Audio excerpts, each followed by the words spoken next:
সুযোগ্য নেতৃত্ব, পেশাদারিত্ব ও আন্তরিকতার মাধ্যমে এসএসএফ সদস্যদের উত্তরোত্তর উন্নতি অব্যাহত থাকবে বলে আশা প্রকাশ করেছেন প্রধান উপদেষ্টা ডক্টর মোহাম্মদ ইউনূস। ফোর্সের ৩৯তম প্রতিষ্ঠাবার্ষিকীর উপলক্ষে প্রধান উপদেষ্টার দরবারে তিনি বলেছেন, বর্তমান বিশ্বে আধুনিক প্রযুক্তি ও তথ্য আদান প্রদান খুব সহজ হবার কারণে শতভাগ নিরাপত্তা প্রদান করা খুবই চ্যালেঞ্জিং। বিভিন্ন সীমাবদ্ধতা সত্ত্বেও এসএসএফ সুষ্ঠুভাবে নিরাপত্তা নিশ্চিত করেছে বলে জানান প্রধান উপদেষ্টা। এ সময় তিনি এসএসএফকে যতটুকু সম্ভব জনভোগান্তি পরিহার করার ব্যাপারেও নির্দেশনা দেন।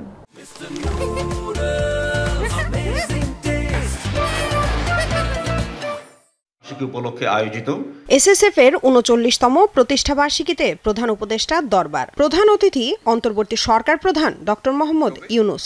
এর কাজের গুরুত্ব এবং সংবেদনশীলতা অনেক বেশি। দরবারে ফোর্স সদস্যদের উদ্দেশ্যে দিক নির্দেশনামূলক বক্তব্য দেন সরকার প্রধান। বলেন, বাহিনী হিসেবে এসএসএফ ছোট হলেও কাজের গুরুত্ব এবং সংবেদনশীলতা অনেক বেশি। এসএসএফ এর অত্যাধুনিক ইনডোর ফায়ারিং রেঞ্জের কাজ প্রায় সমাপ্ত এবং আগামী মাস থেকে এটা ব্যবহার করা সম্ভব হবে। সুযোগ্য নেতৃত্ব, পেশাদারিত্ব ও আন্তরিকতার মাধ্যমে সদস্যরা উত্তরোত্তর উন্নতি অব্যাহত রাখবেন এমন আশা প্রধান উপদেষ্টার। এটা হলো স্পেশাল ফোর্সের একটা নিজস্ব দায়িত্ব আছে, সেটা পালন করবো, অবশ্যই করবে, কিন্তু সঙ্গে সঙ্গে আমাদের ওটাও মনে রাখতে হবে এই দায়িত্ব পালন করার ঘটনা না ঘটতে পারে, ঘটার সম্ভাবনা ক্ষীণ, কিন্তু প্রস্তুতি হবে আমাদের বিশ্ব সর্বোচ্চের পর্যায়ের মধ্যে।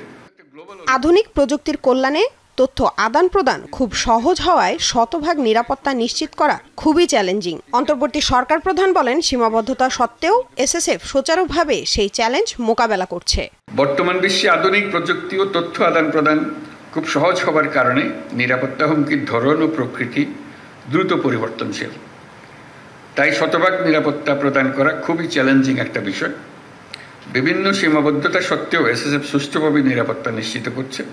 আমি আশা করি এসএসএফ নিয়মিত বিভিন্ন ধরনের নিরাপত্তা হুমকি পর্যালোচনা করবে এবং সেগুলি মোকাবেলা করার জন্য যাবতীয় প্রস্তুতি গ্রহণ করবে।